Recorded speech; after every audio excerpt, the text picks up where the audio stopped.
large stuff with quantum theory. And thus started this great quest from certain scientists, and certainly Einstein for the rest of his life, to find a theory that would unify the two. And in the case of Einstein, Einstein was clear that there must be some fundamental mechanical function at the source of reality that would unify these theories. And he didn't agree much with quantum theory because quantum theory is based on axioms that are not based on sound mechanical functions. Einstein thought there must be some underlying geometric fundamental patterns of creation that could be expressed mathematically and theoretically that would unify our understanding of creation. Did these theories, Nassim, the theories we're going to talk about at the great depth with you tonight, did they ever get to the point where they answered for you those major questions that we are all confronted by, and that is, who are we, what are we, why are we here, what happened to the Big Bang, was there a Big Bang? Were you ever able to get these answers for your own curiosity? Absolutely. Actually, and it's a big statement because the question you're asking are very, fundamental and primal questions.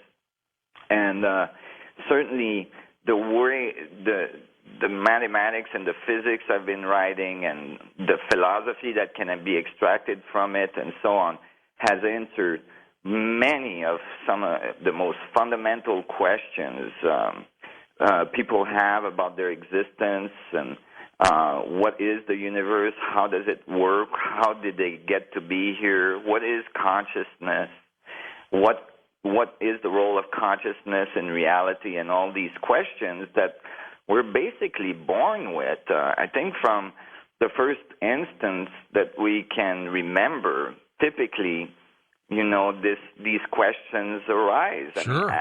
I have a 4-year-old that, I've been touring for a few months now, and I was driving across the country, across the desert in Nevada, and he was sitting beside me in the car, and he all of a sudden, out of the blue, asked me, well, after asking, he's in the why moment. And just like you were. Yeah, exactly. And he asked me, what is reality, Papa?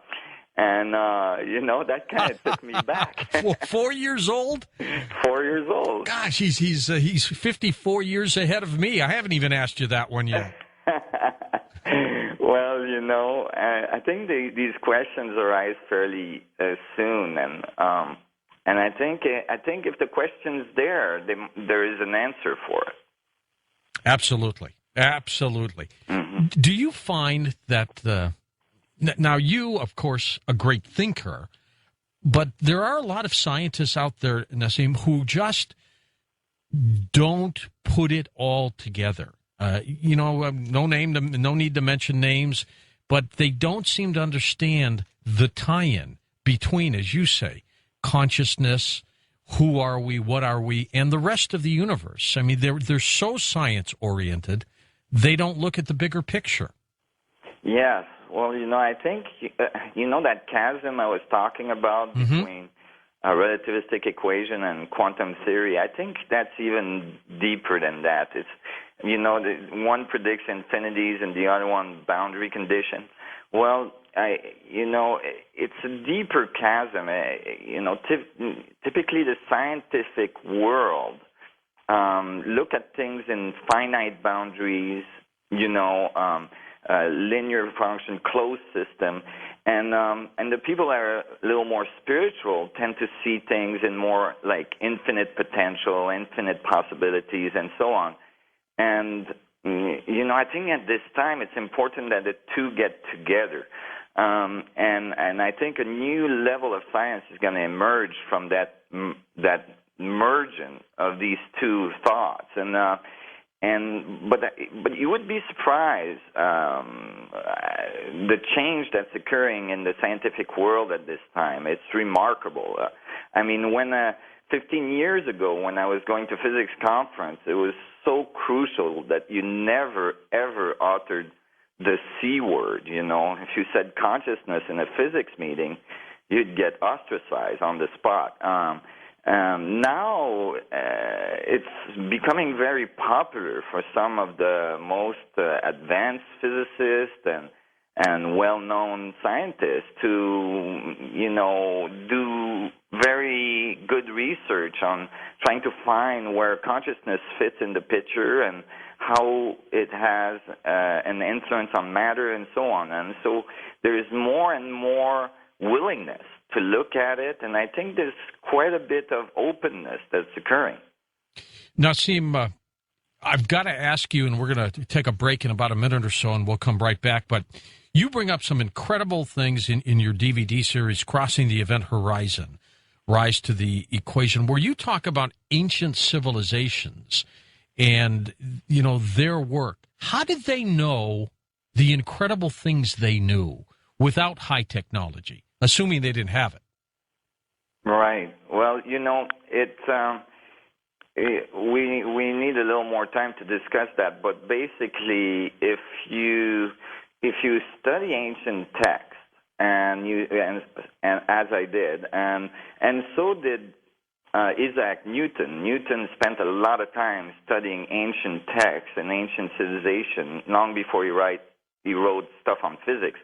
But you find that there is sets of information in there that seems to relate to very advanced knowledge, very advanced physics. And when you study a lot of their monuments and the sites, the ancient sites around the world, then you find all sorts of anomalies of extremely large stones that have been moved very long distances over rivers and mountains and, stones that we couldn't lift today with the largest cranes on Earth. True. There's all sorts of bizarre things you find around the world like this. And if there was like one or, you could say, well, it's an anomaly, but there's many, many, many, thousands of these different examples.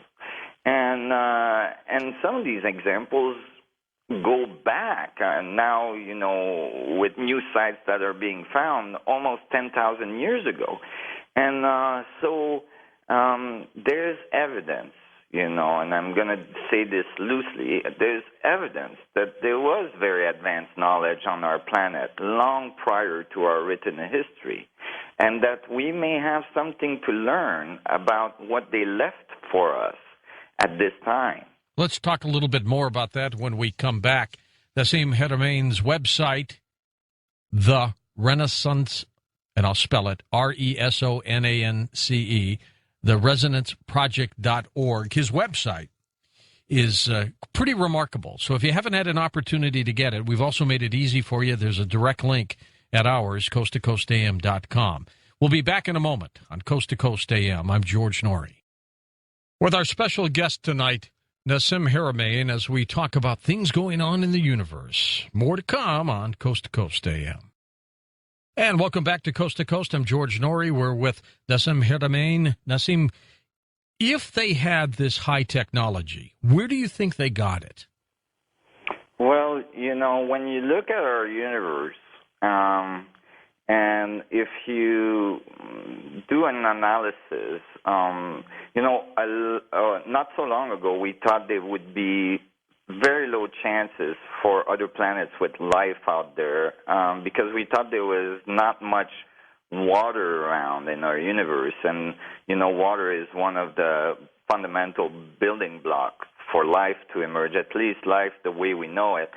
And so, we thought there was probably not many planets out there with life. But since then, maybe in the last 15 years, we've had all sorts of equipment scanning our night sky. And when we look around, actually, we have a really hard time finding places in the universe where water is not present. We see spectral lines of water everywhere we look. And so our universe seems to be abundant with water. We even see clouds of organic material flying around. I mean, there is all sorts of evidence that the building blocks for life are out there in abundance. And then as well, in the last 10 years, we've discovered many stars